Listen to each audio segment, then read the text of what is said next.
40% ya, atau 30% paling tidak, cukup bagus. Nah, kita mengadakan acara ini tentu dengan satu tujuan, supaya yang pertama, paling penting kita bertumbuh.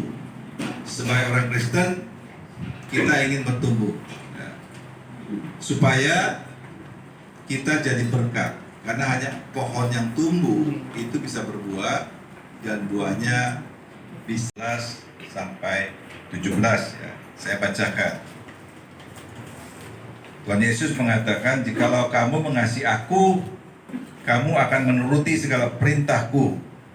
Aku akan minta kepada Bapa, dan Ia akan memberikan kepadamu seorang penolong yang lain, supaya Ia menyertai kamu selama-lamanya, yaitu Roh kebenaran." Tadi Grace sudah mengatakan, anak-anak suami sudah tahu apa yang harus dilakukan, yaitu bersaksi. Ya. Di mana tentu Tuhan Yesus sudah memberikan perintah, "Pergilah, jadikanlah semua bangsa muridku, dan baptislah dia di dalam nama Anak, Bapa, dan Roh Kudus."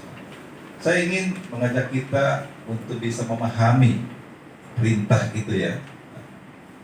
Jadi kita tahu bahwa Tuhan Yesus datang ke dunia ini itu ya.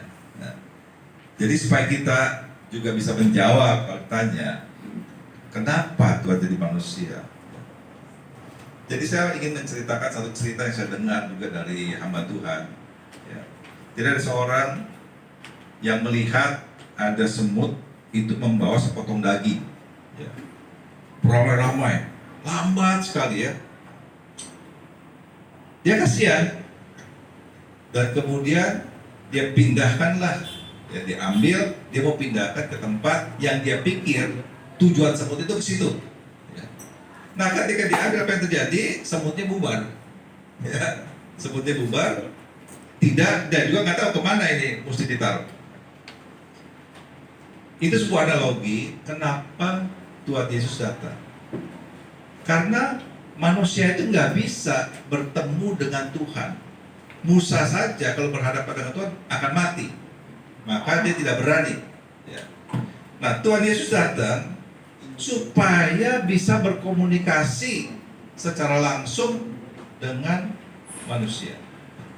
Bingung, Alkitab kan tebal, bacanya yang mana ini? Ya. Akhirnya saya buka kitab Ayub, saya kaget, baca sebentar gitu kan. Ayub orang yang saleh, orang yang kaya, tapi mengalami penderitaan yang luar biasa. Nah, waktu saya baca itu dan saya ingat dengan permasalahan saya hadapi, saya merasa, aduh, masalah saya mah dibandingkan dengan Ayub gak ada apa-apanya.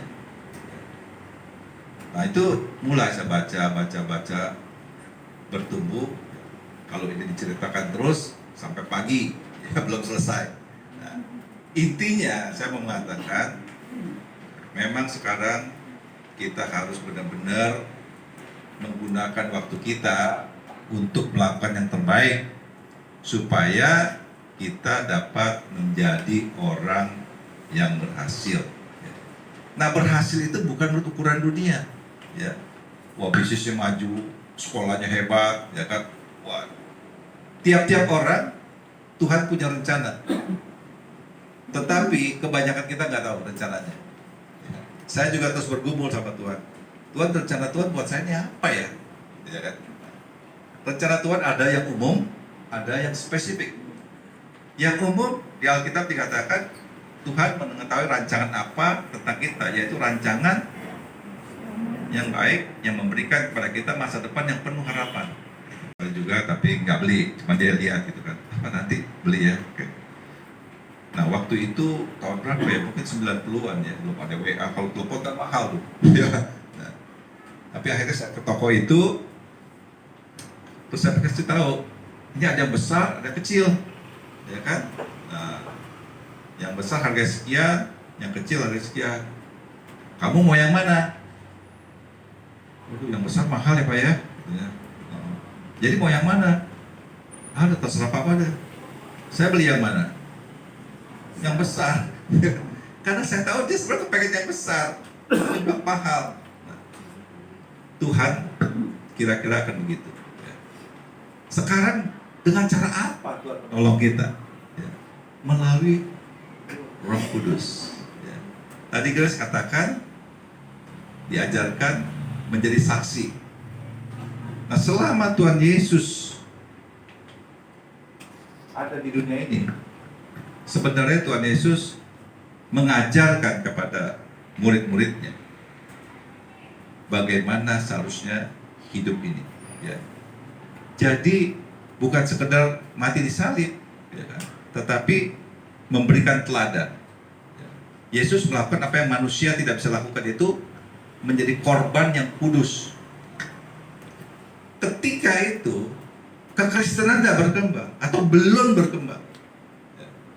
Bahkan murid-muridnya sendiri ketika Yesus ditangkap kabur, ya, Petrus menyangkal 3 kali. Tuhan Allahmu dengan segenap hatimu, dengan segenap jiwamu, dengan segenap akal budimu, dan dengan segenap kekuatanmu, dan kasihilah sesamamu manusia seperti dirimu sendiri. 3, 2, 1. Dan bergembiralah karena Tuhan, maka Ia akan memberikan kepadamu apa yang diinginkan hatimu. Saya waktu baca itu kaget saya. Ya benar ya. Apa benar? Di satu sisi saya bilang nggak mungkin Alkitab salah. Tapi apa benar? Nah, ternyata memang tidak sesederhana itu. Artinya, waduh hati kita mau apa dikasih. Bukan. Minta pisau pun dikasih, ya enggak lah. Anak kita minta pisau biar kita sayang, justru karena kita sayang kita nggak kasih. Ini ada mungkin ada acara tersendiri lah ya untuk mengetahui ayat ini secara mendalam. Ya. Tapi di situ saya katakan karena Dia begitu peduli sampai apa yang kita inginkan diberikan. Ya. Bicara pada kami dengan cara-cara yang tidak kami ketahui. Roh Kudus sudah semakin mengenal Engkau, kami dapat menyenangi hati Engkau dan juga menjadi orang yang mengasihi Tuhan Yesus dengan cara melakukan apa yang Tuhan Yesus perintahkan, karena